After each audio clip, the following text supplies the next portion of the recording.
Assalamu alaikum wa rahmatullahi wa barakatuh. If you found out that you only had 1 week to live, would you still be doing the same action that you're doing right now? Would you still behave in the same way? Or would you do everything to try and do as many good deeds as possible, try and repent as much as you can, and try to be the best version of yourself before you pass away? You could pass away tomorrow for all we know. No one knows when you're going to die. So why are you acting as if you have unlimited time? Get yourself familiar with the possibility that you could die today, tomorrow, whenever. So stop living like you're never going to die. These are the 5 lessons that Muslim men learn too late in life. Number 1 is not prioritizing the salah over every single thing in their life. Understand that reading salah is the bare minimum, bro. You're not some imam or scholar if you just read your 5 times salah. Some scholars even argue that if you don't read, you enter kufr. That shows you how important reading your salah is. And not just from a spiritual perspective, but just from living day to day. Praying your 5 times salah gives you that structure throughout the day. Once you dictate your life around your salah, things get so much more easier and your day just becomes so much more easier to navigate. But the power of praying to Allah and turning to Allah in salah and in dua is crazy, man, subhanAllah. Because the whole day you're just rushing around, you're busy trying to get tasks done, the whole day you're overthinking, you're procrastinating, you're anxious. And all it takes is that 5 minutes to turn back to Allah. And even you know it, like the feeling after you pray and after you genuinely, sincerely put your heart into it, that feeling of calmness and khushu is something that you can't buy. You can't get that from anything else apart from reading your salah. Also, this builds discipline in your life and it'll take you away from chasing the dunya as well. It'll take you away from the dunya, which is what you want. You don't want to be constantly chasing the dunya. And you know for sure that the worst period in your life was when you weren't praying salah. The most depressing, most disappointing, the worst absolute period of your life was when you weren't praying your salah. And the best period was when you were praying salah and your iman was high and you just felt that sense of calmness. Number 2 is not having a student mindset. And what I mean by that is not being open to new opportunities or trying to learn new things. It's being stubborn and stuck in your ways. And this just keeps you stupid and it keeps you grounded and it keeps you at the exact same level that you are. You can't grow if you don't have a student mindset. You have to humble yourself and listen and learn from others, because I'm telling you, this will actually get you far in life. I'll be real, a lot of the old generation, they're too stuck in their ways to try new things, to try and grow, to try and learn new things because they think they're too old as well. And one thing, you're never too old to learn. And this just keeps them where they are. It doesn't allow them to grow or get any better. And it's also an obligation for us as Muslims to seek knowledge. We should be doing our best in everything that we do to be open-minded and open to new opportunities, because you never know that one little opportunity that you take, it could be the thing that changes your life for the better. You don't gain anything from being arrogant or being prideful. You literally don't. If you're arrogant and prideful, you stay stuck in your ways. You're not able to grow at all. Also, if anyone has a mustard seed worth of arrogance or pride in their heart, then you're not going to enter Jannah then. Be open, don't be stuck in your ways. Allow yourself to learn new things, gain new knowledge, so you can grow and be better, inshallah. Number 3 is not lowering your gaze.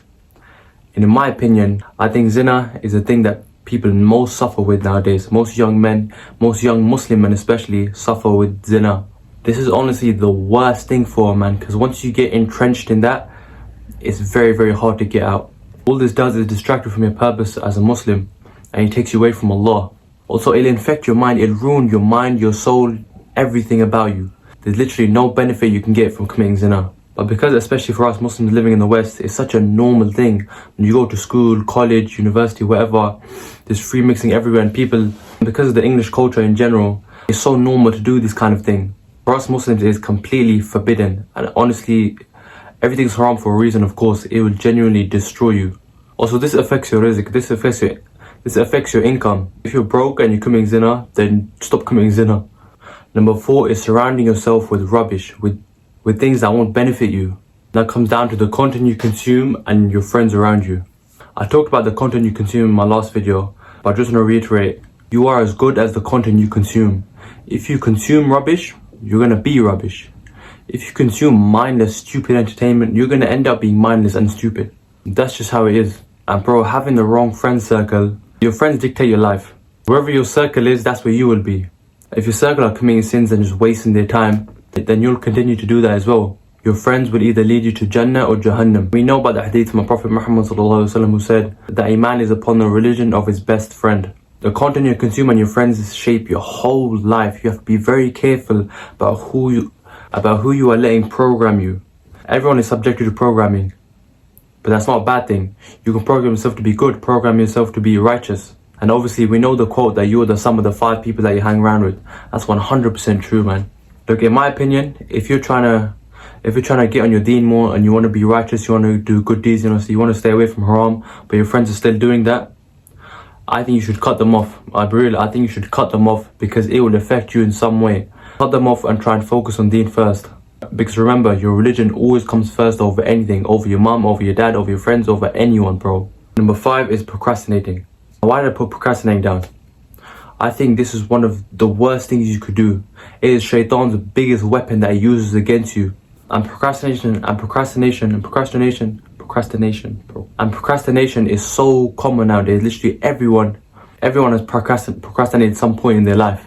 Ibn al-Jawzi rahimahullah said, beware of procrastination because it is one of the devil's biggest weapons. If shaitan can't get you, he's going to use procrastination to try and get you to be disobedient towards Allah and try and delay your salah or not read your salah at all. You have to overcome this to succeed. And one of the reasons why people will be in hellfire is because of the time they wasted, or because they put off doing good deeds. They said, nah, I'll do it later, I'll do it tomorrow, and they never actually done it. Take action now. Don't think about I'm going to do it later, because you might die later. Whatever good you want to do it right now. And I'll be real, look, one of the worst periods in my life is when I wasn't praying salah, when I was watching TV shows, Netflix, playing games all the time, when I was procrastinating, I was putting off work, I was putting off good deeds. It was just an accumulation of so many things that weren't beneficial for me, and it defeats you, man. It puts you in this little hole, this little vacuum, and shaitan gets to you and makes you think that there's no way out. But remember, there's always a way out. No matter how deep you go, no matter how much you fall, you can always repent back to Allah. But you have to be sincere. Look, you have one life, man, one life. Why spend that life watching TV shows, scrolling mindlessly on your phone, playing games, spending time with the wrong people, trying to have fun all the time? You could die tomorrow, man. Why always spend it trying to enjoy yourself? Do something good. And try and build something that will benefit others as well. Get closer to Allah. Spend your time on things that will benefit you in this life and the next. Stop thinking, yeah, I'm only 18, I have my whole life to look forward to. There are 18-year-olds that are dying on the street, man. It's not promised, man. It's not promised, bro.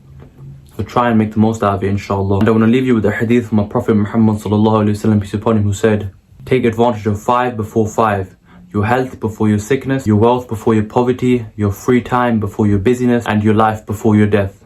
How relevant is this hadith today? Stop wasting time and actually take action. Take action today, inshallah. Straight after this video, take action. Do a good deed, do something. Do the thing that you were holding off the whole day. Just do it, inshallah. If you benefit from this video, then leave a like, share, subscribe, inshallah. Jazakallah khairan if you watched the whole thing.